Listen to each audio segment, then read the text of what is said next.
자, 우리 오늘 본문 말씀에 읽어본 것과 같이 출애굽기를 보면 부살렐과 오홀리압이라는 사람이 등장을 합니다. 이 두 사람은 어떤 일을 했는가 하면 방금 본문 말씀에서 읽은 것처럼 이스라엘 백성들이 광야에서 그렇게 오랜 시간을 머물렀잖아요. 그때 하나님의 성망을 짓는 일을 했던 사람들이 바로 부살렐과 오홀리압. 물론 이 사람들 외에도 많은 사람들이 동원되고 레위 사람들이 많이 일을 했습니다. 레위 지파 사람들이 많은 일을 했지만은 이 모든 일을 주도하고 복잡하고 어려운 일을 다 설계하고 심지어 다른 성경의 다른 곳들을 찾아보면 사람들 교육까지 시켰던 모든 일을 그러니까 총괄이죠. 총괄하고 책임했던 사람이 바로 부살렐과 오홀리압이라는 이 두 사람입니다.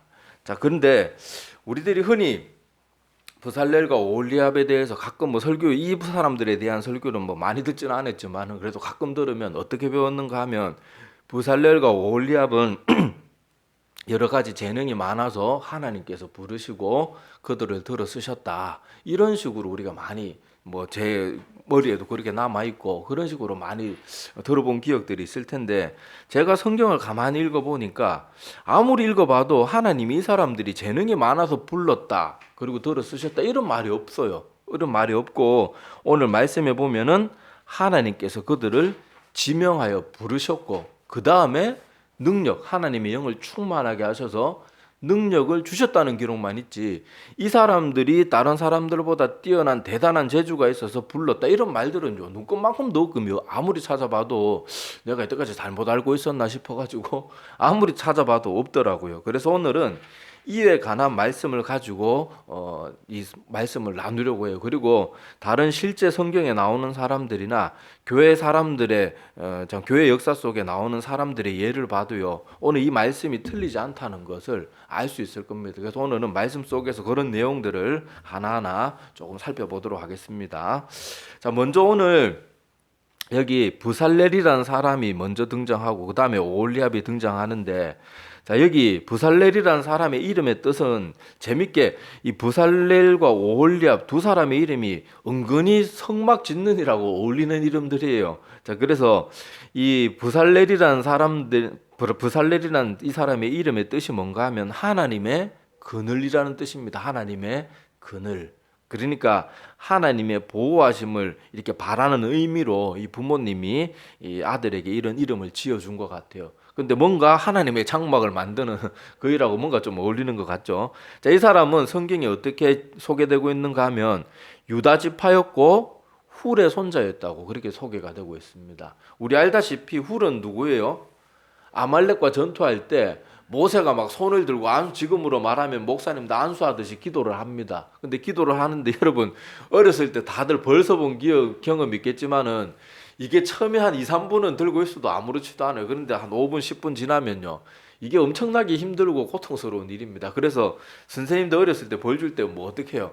아이들한테 손 들어! 그래가지고 벌 주고 좀 더 독한 선생님은 그 옛날 책상 얼마나 좁습니까? 그거 올라가서 무릎 꿇고 손 들으라고 그러고 그렇게 하는데 자, 이 모세도요, 나이가 80이 넘은 상태였어요. 그러니까 손을 들고 하루 종일 그 전투가 끝날 때까지 기도해야 되는데 너무 힘이 들어가지고 손이 내려오면 이스라엘 백성들이 자꾸 지고 밀리고 그러는 거예요. 근데 손을 번쩍 들면 다시 또 막 이스라엘 백성들이 아말렉을 막 쳐서 이기는 거예요. 자, 그러니까 옆에 있던 아론과 훌이 어떻게 했어요? 모세의 양팔을 하나씩 잡고 계속 들고 있게 해가지고 아말렉을 그렇게 물리치잖아요. 자, 그때 이 모세의 손을 받쳐주었던 사람 중에 하나가 훌이라는 사람이에요. 훌의 손자라 그러니까 훌은 이 부살렐의 할아버지인 거예요. 그러니까 믿음의 집안에서도 믿음의 귀한 사람들이 나오는 것 같기도 하고. 자, 하여튼 그건 중요한 거 아니니까요. 자, 하여튼 이 부살렐은 하나님의 그늘이라는 이름의 뜻을 가지고 있고 집안은 그렇게 훌의 손자로 태어난 그런 사람이었습니다. 그리고 오홀리압이라는 사람의 이름은요. 이름이 희한해요. 아버지의 장막이라는 뜻이에요. 아버지의 장막. 이게 참 신기한 게 이 두 사람의 이름이 특이하게도 이미 하나님께서 앞으로 내가 이 아이들이 태어날 때 이미 그렇게 작정하기로 하셨는가 부모님들 통해서 이런 이름을 가지도록 그렇게 하시는 것 같기도 하고 하여튼 좀 특이합니다. 그래서 이 올리압이라는 이름 자체가 아버지의 장막 그러니까 여기서 아버지는 부모님을 말하는 게 아니죠. 이스라엘 사람들이 자기들 아버지라고 생각하는 그 여호와 하나님이 내가 피하고 쉴 수 있는 그런 장막이시다. 아마 그런 의미를 가지고 아들에게 이런 오홀리압이라는 이름을 지어준 것 같습니다. 근데 오홀리압은 단 지파 사람이고 아이사막의 아들이었다. 요 기록밖에 없고요. 뭐 더 자세한 기록은 성경에 나오지 않습니다. 그래서 저도 뭐 이 사람에 대해서는 더 말씀드릴 거는 없고 이 단지파 아이사막의 아들 그리고 오홀리압은 아버지의 장막이란 뜻의 이름을 가진 그런 이름을 가지고 태어난 사람이다. 뭐 그 정도로 이렇게 우리가 알고 있으면 되겠습니다. 자, 그래서 오늘 말씀을 통해서 이 두 사람의 부르심에 대해서 한번 눈여겨볼게요. 자, 오늘 출애굽기 31장 1절과 2절을 한번 보시기를 바랍니다.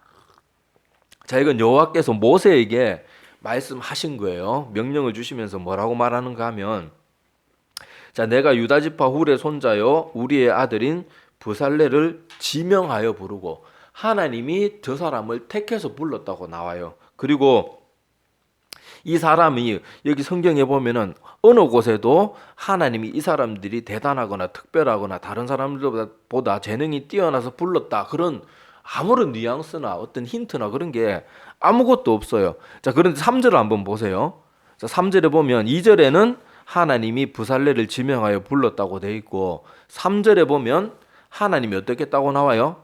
하나님의 영을 그에게 충만하게 했고, 자, 비로소 이제 충만하게 하니까 뭐가 생겨나는가 하면 지혜와 총명과 지식과 여러 가지 재주로 정교한 일을 연구하며 금과 은과 노소로 만들게 하며 막 이렇게 하면서 여러 가지 재주가 다 생기는 거예요. 여러분 옛날에 기술자들은요, 금 다루는 사람은 금만 다루고 쇠 다루는 사람은 쇠만 다루고 모든 걸 다 잘할 수가 없단 말이에요. 물론 뭐 레오나르도 다빈치 이런 사람들 중에 여러 재능이 있는 사람도 있지만은 오늘 여기 보면은 성경에는 이 사람이 대단해서 하나님이 들어 쓰셨다 그런 뉘앙스의 기록은 하나도 없고요. 하나님이 그를 지명하여 불렀고 그 다음에 하나님의 영으로 충만케 하시니까 이 사람이 모든 재주를 다 가져요. 기술적인 모든 재주. 그냥 특별하게 어느 한두 가지를 잘하는 게 아니고 여기 보면은 아까 쭉 읽었잖아요. 여기 보면은 뭐 금과 은과 놋, 보석, 뭐 직물, 뭐 오만 것까지 다, 예? 오만 것 다 만들 수 있는 그런 능력을 하나님이 주셨다고 분명히 성경이 기록을 하고 있습니다. 그죠? 자, 그리고 오홀리압도 마찬가지입니다. 자, 우리 비슷한 내용이 31장에만 있는 게 아니고요. 35장에도 반복해서 말하고 있어요. 35장으로 한번 가보세요. 자, 몇 장만 넘어가면 35장 30절 한번 보시기 바랍니다. 35장 30절. 자, 찾으셨죠? 자, 거기도 보면은 찾으셨죠? 예, 거기도 보면은 35장 30절에 보면 여기서도 브살렐을 어떻게 불렀다고 나와요? 브살렐이 다른 사람들보다 재주가 많더라. 그래서 불렀다. 이런 말이 없어요. 하나님이 무조건적으로 지명하십니다. 자, 그 다음에 다 똑같이 내가 아마 이게 반복되어 기록되어 있는 것은 아마 하나님의 무슨 뜻이 있지 않은가 뭐 그런 예상을 해보는데, 자, 31절에도 똑같이 나옵니다. 하나님의 영을 그에게 충만하게 하여 지혜와 총명과 지식으로 여러 가지 일을 하게 하셨다고 그렇게 복사 붙여넣기 해놓듯이 그렇게 똑같이 반복해서 또 적어놨어요. 그러니까 이걸 아마 하나님이 어떤 교훈을 위해서 이렇게 반복해서 적어놓지 않았나. 그래서 제가 출애굽기를 읽으면서 이 부분을 읽을 때 내가 그동안 성경에 대해서 참 잘못 알고 있었구나. 하나님은 실제로도 어떤 사람이 능력이 있어서 들어 쓰고 어떤 사람은 능력 없어서 못 들어 쓰는 분이 절대로 아니거든요. 그런 식으로 따지면 하나님이 얼마나 무능한 하나님이 됩니까?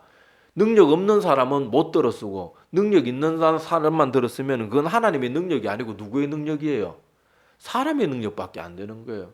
근데 성경에 보면요, 여러분 모세를 불러 쓰실 때도 하나님이 여기 모세에게 지금 말씀하고 계시지만은 모세도 나이 80에 부르는 게 낫겠죠. 솔직히 인간적으로는 생각으로 보면은 30대 그때 막 30대나 그때 막 40대 이럴 때 부르는 게 낫겠어요. 근데 하나님이 모세 부를 때도 보면요, 나이 80이 돼가지고 부르십니다. 자, 그런 것들을 보면 하나님은 감당할 어떤 사람을 지명하여 부르시고 그 일을 감당할 수 있는 능력을 주시는 분이에요. 주시는 분. 사람의 능력에 좌우되고 막 그러는 그런 사람이 참 그런 분이 아니란 말이에요. 자, 사사기도 여러분들 자세히 한번 기억해 보면요. 삼손이 나옵니다. 삼손. 우리 삼손 하면 어떤 사람으로 알고 있어요?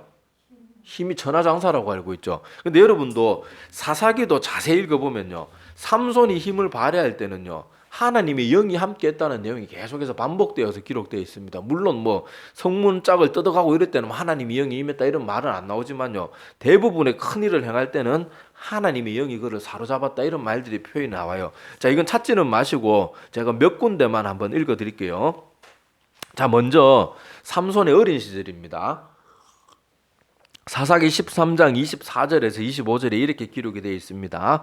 그 여인이 아들을 낳음에 그의 이름을 삼손이라 하니라. 그 아이가 자라매 여호와께서 그에게 복을 주시더니 소라와 에스다올 사이 마하네단에서 여호와의 영이 그를 움직이기 시작하셨더라. 그러니까 삼손이 태어날 때부터 힘이 셌던 게 아니에요. 하나님의 영이 어릴 때 어느 특정한 시기에 하나님이 그 속에 들어가서 삼손을 붙들고 역사하기 시작하는 거예요. 자, 그리고 사사기 14장 6절입니다. 여호와의 영이 삼손에게 강하게 임하니 그가 손에 아무것도 없이 그 사자를 염소 새끼를 찢는 것 같이 찢었으나 그는 자기가 행한 일을 부모에게 알리지 아니하였더라. 자, 이때는 이제 삼손이 청년이 되었을 때인데 사자를요. 그냥 염소 새끼 찢어버리든 맨손으로 찢어 죽이는데, 자, 여기 보면은 뭐라고 그 앞에 기록되어 있는가 하면 하나님의 영이 삼손에게 강하게 임했다. 그렇게 나옵니다. 자, 그리고 사사기 15장 14절에 보면요. 여기서도 삼손이 자꾸 사고치고 이러다가 저기 블레셋이 너희 삼손 안 내놓으면은 너희들 다 그냥 이스라엘 백성들 다 썰어버리겠다. 겁을 주니까 이제 어쩔 수 없이 삼손을 붙잡아 내놓는 그때 내용인데 자, 사사기 15장 14절에 보면 이렇게 기록이 되어 있습니다. 삼손이 레이의 이름에 블레셋 사람들이 그에게로 마주 나가며 소리 지를 때에 여호와의 영이 삼손에게 갑자기 임하심에 그의 팔 위의 밧줄이 불탄 삼과 같이 그의 결박되었던 손에서 떨어진지라 이렇게 기록이 되어 있습니다. 삼손을 안 내주면은 이스라엘 백성들이 지금 멸망을 당하게 생겼으니까 이스라엘 백성들이 자기들도 안 됐지만은 한 명이 죽는 거하고 민족이 다 죽는 거하고는 이게 어쩔 수가 없잖아요. 그래서 삼손을 꽁꽁 묶어가지고 지금 블레셋 사람들에게 줬단 말이에요. 근데 삼손이 그 전부터 힘을 쓴 게 아니고 삼손에게 하나님이 여기도 보면 갑자기 임하시니까요. 꽁꽁 묶어둔 밧줄을 여기 불탄 삼, 그런 불탄 삼은 힘이 하나도 없잖아요. 그 튼튼한 세 밧줄로 묶었는데 그거를 그냥 훅 하니까 다 우두둑 실 끊어지듯이 다 끊어져 버리는 거예요. 자, 여기서 보면 계속해서 여기 말고도 이런 반복되는 표현들이 있는데 계속해서 뭐라고 말하고 있는가 하면 삼손은 하나님의 영이 임하셔가지고 힘을 썼다는 거예요. 자, 그 증거가 어디 있는가 하면 자, 삼손이 들릴라라는 여인에게 빠져가지고 결국은 자기 힘의 비밀을 말하는데 여러분 삼손이 머리카락을 이렇게 뭐 7가닥을 잘리고 나서 자 힘을 떨치겠다. 근데 성경에 보면 사사기 16장 19절 이하에 보면은 뭐라고 기록되어 있는가 하면 여호와께서 이미 자기를 떠나신 줄을 깨닫지 못하더라 이런 기록이 있어요. 그러니까 이 삼손이 들릴라의 게임에 빠져가지고 자기의 비밀을 말했을 때 힘이 빠져나간 게 아니고 하나님의 영이 그를 떠나신 거예요. 그러니까 여러분 만약에 삼손이 진짜 인간적으로 근육이 막 진짜 비정상적으로 많고 뼈대가 정말 대단한 뼈대를 가졌다 그러면요 하나님의 영이 떠나도 어느 정도는 힘을 발휘할 수 있어야 됩니다. 그런데 그게 아니고요 하나님의 영이 떠나자마자 그 천하장사 삼손이 어떻게 돼요? 옛날에 혼자 나귀 턱뼈 하나로 블레셋 사람 1,000명을 쳐 죽였던 삼손이 그렇게 하나님의 영이 떠나고 나니까 블레셋 사람들 몇 명 왔는데 그냥 거기 잡혀가지고 눈알이 뽑히고 그렇게 비참한 상황에 처해버리게 되는 거예요. 자, 여기서도 뭘 알 수 있는가 하면요 삼손이 하나님이 힘이 세가지고 사사로 들어 쓴 게 아니란 말이에요. 태어날 때부터 하나님은 삼손을 어떤 사람으로 구별하셨어요? 나시린으로 이미 지명을 하셨단 말이에요. 그 다음에 삼손이 힘을 쓸 때마다 하나님의 영이 그에게 도와주시니까 힘을 쓴 것이지 하나님의 영이 떠나니까 삼손이 머리카락이 잘려가지고 그게 문제가 아니고 그 비밀을 말한 것 자체가 하나님의 그런 일들을 소홀히 여긴 게 되는 거예요. 하나님의 영이 떠나니까 그냥 블레셋 사람 몇 명의 군사도 당하지 못하고 그렇게 비참하게 힘을 잃고 그렇게 말년을 죽기 직전까지 그렇게 연자맷돌이나 돌리면서 비참하게 살아가는 거예요. 그러니까 여기서도 보면 뭘 할 수가 있어요? 삼손이 육체적으로 다른 사람들에 비해서 튼튼한 뼈대와 근육을 가진 사람이 아니란 말이에요. 물론 뭐 보통 사람보다 덩치는 조금 더 좋았을 수도 있고 힘은 조금 더 세었을지도 모르지만요. 결국은 따지고 보면은 그냥 사람이 힘을 낼 수 있는 그 수준을 벗어나지 못해요. 하나님의 영이 임하니까 삼손이 하는 일을 하지. 여러분, 삼손이 성문을 들어 올리고 이러면요, 사람 뼈가 다 부러집니다. 그걸 어떻게 들어요, 인간이? 그걸 어떻게 뽑아요? 그러니까 이거는 사람이 하는 일이 아니고요, 하나님의 영이 삼손 속에서 일하시는 거예요. 근데 사람들은 자꾸 어떤 착각을 하는가 하면, 제가 아까도 말했던 것처럼 사람들은 하나님이 특별한 사람들을 들어 쓰셔서 불러서 들어 쓰신다. 우리 자기도 모르게 자꾸 그런 설교들을 많이 들었어요. 하나님이 능력 없으면 안 쓴다. 준비하자. 물론 우리 인간은 하나님 앞에 최선을 다해서 살고 열심히 주어진 시간들 가운데 최선을 다해야 되는 거 맞습니다. 잠언에도 게으름에 대해서는 큰 죄악으로 말하고 있어요. 자, 그런데 하나님이 특별한 사람을 들어 쓰시고 무슨 뭐가 갖춰줘야지만 들어 쓰시고 그런 식으로 하나님을 올가매기 시작하면은 하나님을 무능한 하나님으로 만드는 것밖에 안 되는 거예요. 아까도 다시 모세 얘기로 돌아가 봅시다. 자, 모세도 하나님의 부르심을 받을 때 나이 80세였어요. 이 모세가 광야로 도망쳐 나온 게 나이 40대쯤인데 그때는요, 맨손으로 애국 관원을 쳐 죽일 수 있을 만큼 싸움도 잘하고요. 그리고 나이 40이 될 때까지 모세는 그때 당시 지금 미국처럼 세계 최강국이라는 이집트 왕족의 교육을 받고 자란 사람입니다. 얼마나 대단한 사람이에요. 자, 그런데 40년이 지나면 뭐 사람들이 기본적인 자질은 비슷하겠지만요, 40년 전에 배운 거 다 까먹습니다. 저도 지금 이제 고등학교 졸업한 지가 벌써 이제 뭐 거의 이제 40년이 다 돼가는 중고등학교 때 배운 그런 것들 여러분 한번 생각해. 근해 공식 뭐 방정식 풀고 뭐 이런 거 뭐 극한이니 뭐 이런 공식들 기억납니까? 하나도 기억이 안 나요. 저는 한번 놀란 거는요, 초등학생들하고 중고등학생들이 이렇게 책을 보니까 분명히 옛날에 이 정도 문제 다 풀었던 문제들인데 지금 어떻게 풀어야 될지 감도 안 와요. 감도 안 와요. 그래갖고 아이고 내가 이렇게 많이 잊어버렸나. 심지어는 여러분 갈론 몇 개 쳐놓고 이렇게 뭐 방정식 몇 개 해놓은 것도 아이고 어떻게 풀었을지 전혀 기억이 안 나요. 전혀. 그런데 이 모세도 어떻게 했어요? 40년 동안 뭐 했습니까? 맨날 양이나 치고 앉았는 거예요. 그래도 우리는 뭐 TV 매체나 이런 문명이라도 접하지만은 모세는 미디안 광야에서 40년 동안 양이나 치고 있었으니까 어땠겠어요? 다 옛날에 배웠던 거 다 까먹고 육신의 힘도 나이가 80이에요. 이 뭐 갈렙과 같은 예외적인 사람들이 있긴 하지만요, 나이 80이면 자기 몸 가누기도 힘든 거예요. 자, 그런데 그때에 하나님께서 모세를 비로소 부르신 거예요. 힘이 다 빠지고 자기의 능력을 모세는 대단한 사람이다 하나님 썼다 이런 말이 안 나오도록 모세의 힘이 다 빠지기를 하나님이 기다리고 계시는 거예요. 그리고는 80이 되어서 부르셔가지고 하나님이 이런 일을 하라 그러니까 또 모세는 어떻게 말합니까? 아이고 저는 안 됩니다. 다른 사람을 보내시고 보낼 만한 사람을 보내시고 저는 이 혀가 둔하고 입이 뻣뻣하고 옛날엔 말도 잘하고 그런 사람이었지만은 전 지금은 영 아닙니다. 그러다가 하나님한테 혼나죠. 혼나고 나서 하나님이 어떻게 합니까? 모세에게 여러 능력들을 주세요. 막 지팡이를 뱀이 변하게 하는 능력도 주고 손을 이렇게 품에 넣었다 빼면은 문둥병이 되었다가 또 다시 넣으면 깨끗하게 되었다가 뭐 이런 능력도 주시고, 그래도 계속 모세가 핑계 대니까 그래 좋다 그러면은 네 형 아론이 말을 잘하니까 아론도 붙여주겠다. 그러면서 하나님이 모세가 일할 수 있는 능력과 사랑까지 다 붙여주는 거예요. 그리고 그것만 붙여준 게 아니죠. 모세가 약간은 고지식한 면이 있었는가, 그 수많은 거의 뭐 장정만 60만이 넘는 사람이 그렇게 광야에서 생활했는데 실제로 200만이 넘는 사람이었을 거란 말이에요.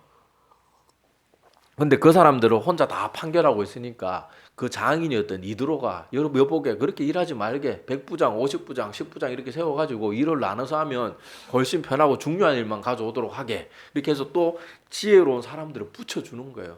감당할 수 있게 하시는 거예요. 성경에 보면요, 이런 내용들이 계속해서 나옵니다. 계속해서. 자, 그래서 우리가 여기서 무슨 교훈을 받아야 되는가 하면요, 많은 사람들이 하나님의 부르심을 깨달아요. 내가 지금 여기서 이럴 때가 아니다.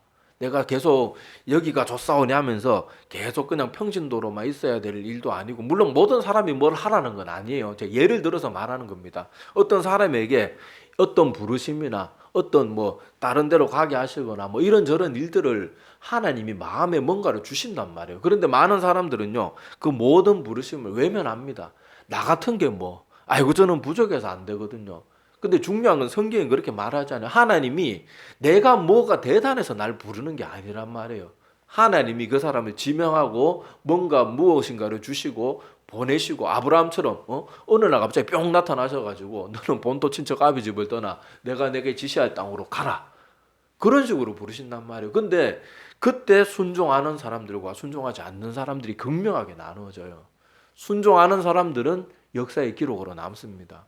모세가요, 끝까지 하나님, 아이고 저는 나이도 많고요, 뭐 말도 못하고요, 아유 저는 안 됩니다, 안 됩니다, 끝까지 버텨가지고 안 했다 그러면 어떻게 됐을까요? 그냥 평생 양이나 치고 뭐 그렇게 하다가 죽었을 거예요. 그리고 모세가 그렇게 죽었으면 역사의 기록, 뭐 성경의 기록에는 남겠습니까? 그리고 구원은 모세가 구원받았을 수 있겠어요? 아무 상관없이 그냥 그렇게 비참하게 양만 치다가, 한때는 왕족으로 살던 그가 말년에는 40년 넘게 양만 치다가 죽었더라, 흙으로 돌아갔더라. 성경 기록에 남지도 않을 거예요. 그런데 모세가 어쨌든 혼나면서라도 어쨌든지 간에 순종하니까 어떻게 되었어요? 이스라엘 역사상 여러분 유대인들이 가장 존경하는 인물이 누구겠습니까? 모세예요. 그 다음이 다윗입니다. 그렇게, 그리고 성경에도 보면요, 모세에 대한 기록은요 압도적입니다. 압도적이요. 모세에 대한 기록은요 성경 분량으로 따지면 어마어마하게 많습니다. 그런 대단한 사람이 되었던 건요, 비록 부족해서 핑계도 대고 이래저래 했지만은 그래도 하나님의 명령하고 하나님의 부르심에 나아갔더니 모세는 그렇게 결국 위대한 사람이 된 거예요. 모세가 대단해서 하나님 부르신 게 아니고, 모세는 지금 패배자의 삶을 살고 도망자, 패배자, 양치기로 살고 있었단 말이에요. 그가 재능이 있어가지고 부른 게 아니란 말이에요. 정말 하나님이 모세의 재능을 원하셨다면 이집트에서 왕족 교육을 받고 한 20대 30대 무르익었을 때, 가장 힘쓸 때 탁 데리고 나오셔야죠.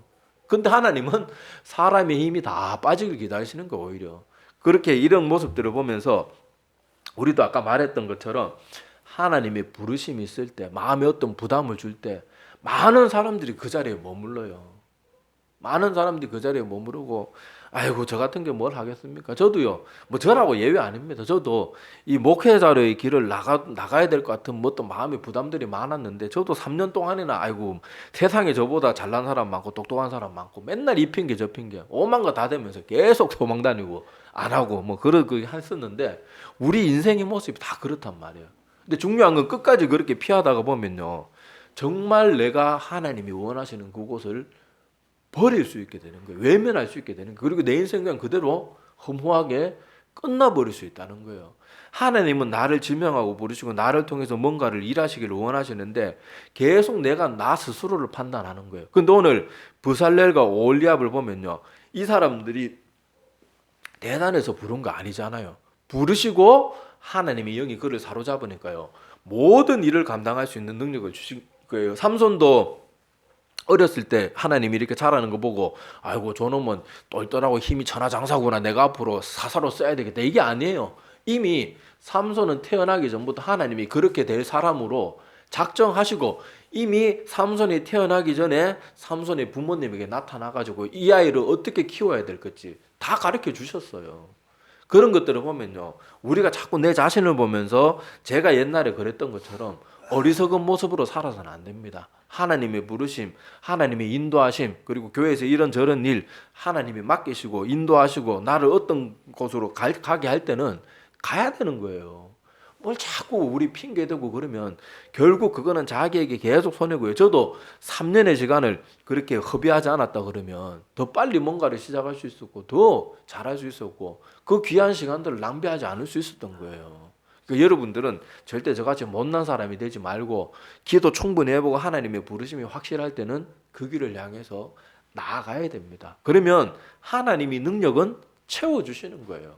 자, 지금까지 성경의 사람들이 얘기를 했으니까 자, 실제 예를 한번 들어봅시다. 사람들이 아주 못돼 빠져가지고 성경의 예를 말하면 그 성경 인물들이니까 그렇죠. 뭐 이렇게 말하는데 실제 역사도 한번 봐야 돼요. 자, 하나님이 인간의 능력에 좌지우지된다 그러면 유명한 목회자들이나 역사 속에 길이 남는 위대한 사람들 중에 다 똑똑한 사람만 들었어야 돼요.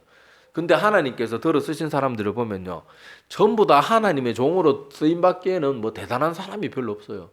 사도 바울은 똑똑한 사람 아니었습니까? 근데 사도 바울이 하나님이 부르시기 전에 어떤 사람이었어요? 기독교를 대적하는 사람이었어요. 성도들을 잡아 죽이는 사람이었단 말이에요. 그게 어디 하나님의 부르심의 조건에 맞는 사람입니까? 아무리 똑똑해도 그건 오히려 하나님이 제거해야 될 대상이지 그건 들어 써야 될 존재가 아니란 말이에요.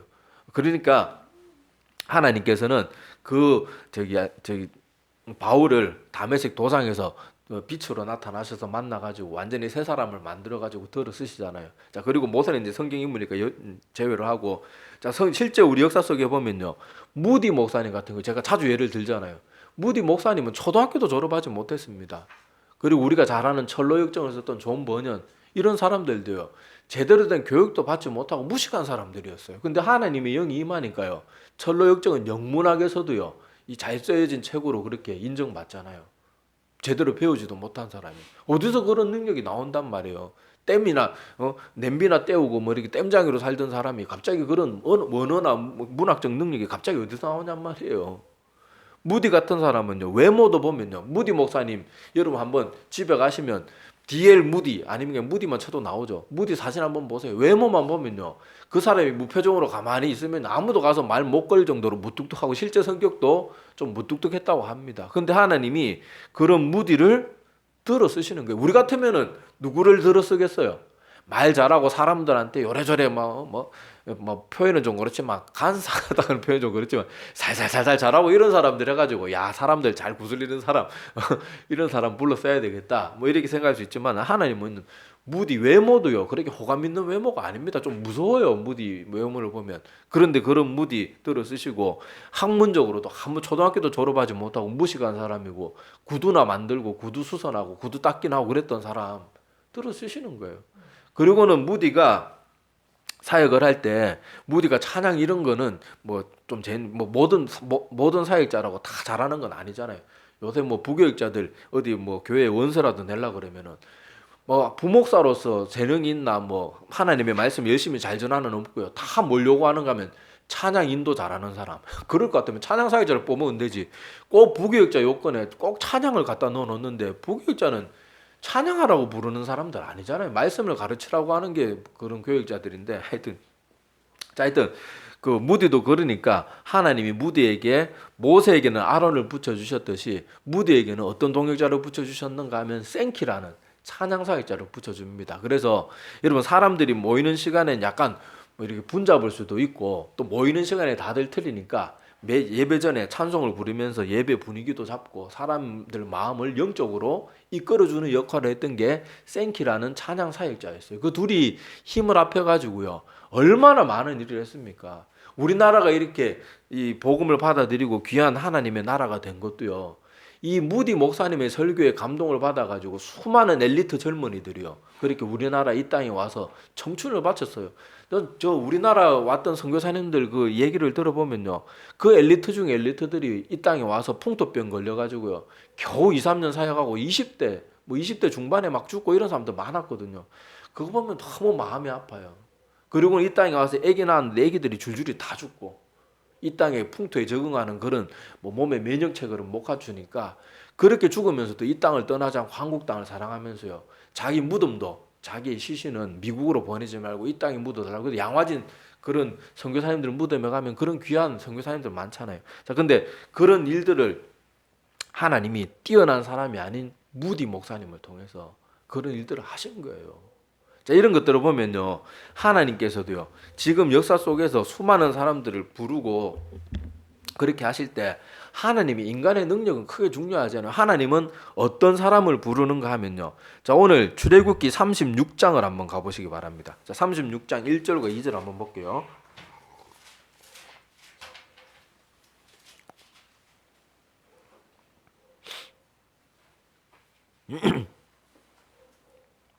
자, 36장 1절과 2절에 보면 자, 거기 보면 이렇게 기록이 되어 있습니다. 브살렐과 오홀리압과 및 마음이 지혜로운 사람은 곧 여호와께서 지혜와 총명을 어떻게 했다고요? 부은 사람. 자, 그런 사람들 성소에 쓸 모든 일을 할 줄 알게 어떻게 했다고요? 하셨다. 그 사람들 할 줄 아는 사람들이 아니래요. 할 줄 아는 사람들이 아니고 할 줄 알게 하셨대요. 이걸 잘 보란 말이에요. 자, 그리고 뭐 자들은 모두 여호와께서 명령하신 대로 할 것이니라. 자, 그리고 2절을 보면요. 자, 모세가 부살렐과 오홀리압과 및 마음이 지혜로운 사람은 곧 여기 또 계속 반복해서 말합니다. 곧 그 마음에 여호와께로부터 지혜를 얻고 와서 그 일을 하려고 마음에 원하는 모든 자. 자, 여기 오늘 마지막에 중요하게 볼 것은요. 그 일을 하려고 마음에 원하는 자들을 불렀다고 나와요. 자, 하나님 능력도 주시는데요. 능력을 주셔도 자기가 하나님의 뜻에 순종하지 않으면 소용이 없는 거예요. 끝까지 하나님을 거부하는 자들은 하나님이 아무리 복음 전한 복음 사역자들을 보내줘도 끝까지 복음을 받아들이지 않은 사람들은 어떻게 해요? 그냥 멸망받는 거예요. 자, 여기서도 보면 하나님이 그 일을 기쁨으로 자원하는 마음으로 섬기려고 하는 그 자들을 부르셨다고 나와요. 그러니까 우리도 하나님이 나를 부르시면 나는 단지 순종하며 나아가면 하나님이 그 일을 감당할 수 있는 힘과 능력이나 뭐 이런저런 새로운 일들에 대해서 새로운 무엇인가에 대해서 그 일을 감당할 수 있는 능력도 주시는 거예요. 우리도 뭐 직장이나 뭐 아니면 학교나 이런 것들 처음에 새로운 곳으로 가게 되면 되게 걱정이 많이 되잖아요. 그리고 물론 처음에 뭐 한두 주나 한 달은 힘듭니다. 그런데 막상 지내보면 어때요? 다 거기서 거기 사람 사는 게 다 거기서 거기고 어디 가나 처음에 잠깐 힘들 뿐이지 다 또 적응이 되고 심지어는 또 거기서 지내고 보면 아이고 내가 맞아 그때 여기 안 왔으면 어쩔 뻔했나 아이고 그때 내가 그냥 오기 귀찮다고 이사하기 귀찮다고 뭐 하기 싫다고 내가 그냥 거기 계속 있었으면 어쩔 뻔했나 그런 생각들 하게 되는 거예요. 근데 그것도 그걸 순종해 본 사람에게 그걸 깨닫는단 말이에요. 그런 기회를 잡는단 말이에요. 그러니까 오늘 말씀을 통해서도 여러분들이 기억하셔야 될 것은 하나님이 우리를 부르시고 어떤 일을 맡기고 교회에서 또 이런저런 일들을 하게 하시고 이렇게 할 때 우리가 기억해야 될 것이 뭔가 하면 하나님이 나의 재능을 가지고 부르신 거 아니라는 거 꼭 기억하셔야 돼요. 내 재능 때문에 불렀다는 그 생각을 버리지 못하면요. 어떤 일을 하면서도 계속 교만해집니다. 나 아니면 안 된다고 생각하는 거예요.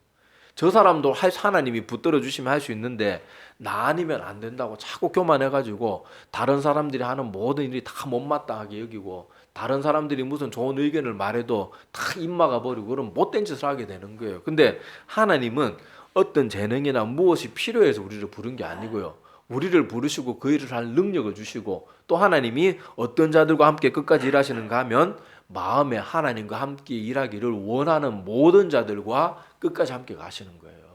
이거를 우리가 오늘 말씀을 통해서 꼭 기억하셨으면 좋겠습니다. 그래서 하나님은요 남녀노소 이 빈부격차 뭐 재능의 유무 이런 걸 보고 우리를 부르시는 게 아니고요. 하나님은 그냥 우리를 부르시는 거예요. 부르시고 그리고 하나님이 우리가 자원하는 마음으로 순종하는 마음으로 그렇게 하나님 앞에 나아가면요 그 일을 하시는 거예요. 그리고 우리는 하나님이 주신 재능을 가지고 그 모든 일을 감당하기 때문에 그 일을 하고 나서도 뭐 하면 안 돼요?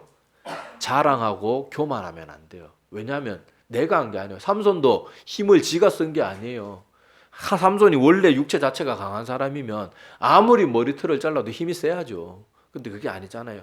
하나님의 영이 삼손을 사로잡을 때 일할 수 있는 거예요. 자, 그러니까 우리도 이런 것들을 기억하면서 우리는 하나님이 우리를 부르시니까 자꾸 나 자신을 보는 거 내려놔야 됩니다. 사람이니까 말씀을 전하는 저도요. 이렇게 말해놓고도 또 어떤 새로운 일을 하게 되면 또 이렇게 머리를 재보고 막 이렇게 계산을 해요. 근데 그때 또 이 생각들이 나야 돼요. 아, 맞아. 이건 내 힘으로 하는 게 아니지. 하나님이 가게 하셨으면 하나님이 또 갈 길을 열어주시겠지. 힘을 주시겠지. 그리고는 또 나도 게으르게 있으면 안 되고 하나님의 뜻에 순종하면서 나아가면서 내 할 일은 하면서 그렇게 또 모든 일이 잘 될 때는 하나님이 하셨습니다.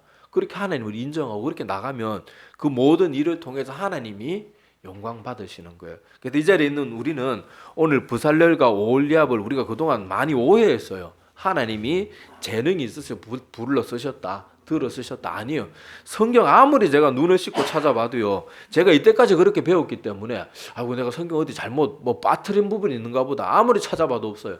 아무리 찾아봐도 하나님께서 부살렐과 오홀리압을 먼저 지명하여 부르셨고 그 다음에 하나님의 영이 그들을 사로잡으셨고 하나님의 영을 그들을 사로잡으니까 그 사람들에게 재능이 그때 나타나는 거예요.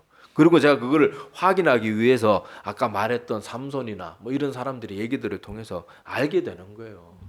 바울도 여러분 제거 대상이지 하나님이 들어 쓸 사람 아니란 말이에요. 근데 하나님이 바울을 딱 저는 저 사람은 이방에 복음을 전할 사람은 내가 택한 그릇이라 그렇게 지정하니까 하나님 바꿔서 쓰시는 거예요. 바울이 쓸만한 사람, 내가 하나님이면 바울 쓰겠습니까? 제가 하나님이면 바울은 바로 번개로 그냥 번개구이 딱 만들어 가지고 본보기를 볼 것 같은데 하나님 그렇게 한 게 아니고 하나님이 바울을 지명하고 바꿔서 쓰시는 거예요. 바꿔서 쓰시는 거. 바울이 대단해서 또 바꿨다 자꾸 그런 식으로 우리가 성경 이야기 시작하면요, 하나님을 자꾸 능력이 부족한 하나님, 인간이 힘이 없으면 아무것도 못하나 이렇게밖에 안 돼. 제발 그런 식으로. 하나님은요 능력이 무한한 분이고 천지 창조할 때 아무 인간의 그런 능력을 하나도 소문을 빌리지 않으신 분이에요. 오히려 인간은 하나님의 손에서 흙으로 만들어진 존재예요. 근데 우리는 자꾸 뭐 하나님이 능력 없으면 우리를 들어 쓰시지 못한다 뭐 이런 식으로 하면서 자꾸 인간적인 인본주의적인 가르침이 우리 한국교회에 자꾸 많아지고 있는데 그거 아니에요. 우리 열심히 해야 되는 거 맞습니다. 인간은 절대 게으르게 살면 안 돼요. 내가 할 수 있는 모든 재능을 갈고 닦아야 됩니다. 그렇지만은 그것 때문에 하나님이 날 들어 쓰시는 건 아니라는 거 꼭 기억해야 됩니다. 그 생각에서 벗어나지 못하니까 한국교회 교만한 사람들이 자꾸 많아지고 교만한 사역자들이 점점 많아지는 거예요. 그래도 맨날 교회가 부흥되면요 자기가 열심히 해서 그렇다, 무슨 프로그램 때문에 그렇다, 그런 망발을 하고 앉아 있는 거예요.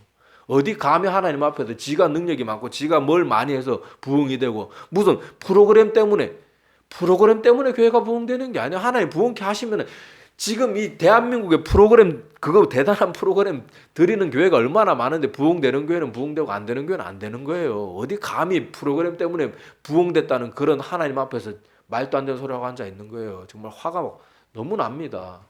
하나님이 하시는 일이에요. 부흥은 하나님이 큰 교회를 주시면 그냥 큰 교회 묵묵히 섬기면 되는 거고, 작은 교회 주시면 작은 교회 묵묵히 섬기면 되는 거예요. 뻑하면은 뭐 조금 교회 규모만 되면은 막 지 자랑하고 막 지가 제일 잘났는 줄 알고 그러는 건요, 이런 말씀들을 제대로 깨닫지 못하니까 그런 소리 하는 거예요. 우리는 주어진 환경 가운데서 하나님이 나같이 부족한 자도 들어 쓰시는데 감사하다, 난 주어진 대로 하나님이 주시는 길을 묵묵히 걸어가겠다. 그리고 이 모든 일은 하나님이 하시는 거니까 나는 절대 잘난 척하면 안 되지. 그렇게 가면 하나님이 그 사람을 기뻐하시고 그 사람과 끝까지 함께 하시는 거예요. 그런데 교만을 버리지 못하고 재능 때문에 하나님이 나를 들어 쓰시고 그런 생각에 벗어나지 못하는 사람은요, 하나님이 결국 그 사람 버려두십니다. 계속 교만하게 버려두세요. 그런 것들 무서운 마음으로 우리가 좀 볼 줄 알아야 되겠고요. 그래서 오늘은 이 사람들의 모습을 보면서 아브라함과 같이 하나님이 부르심이 있으면 나 자신을 돌아볼 게 아니라, 아브라함은 변명하지 않았어요. 부르실 때 아이고 갑자기 본토 친척 아비 집으로 어디 떠납니까? 저 비행기 티켓도 없고 아무것도 없고 아이고 나 돈도 없고 막 그렇게 말하지 않고, 아브라함은 그 말을 듣자마자 어떻게 해요? 옛날에는요 자기 살던 촌락을 떠나는 건요 사실 목숨을 내놓는 일이었어요. 언제 어떻게 될지 모른단 말이에요. 그런데도 아브라함은 하나님의 부르심을 따라 갑니다.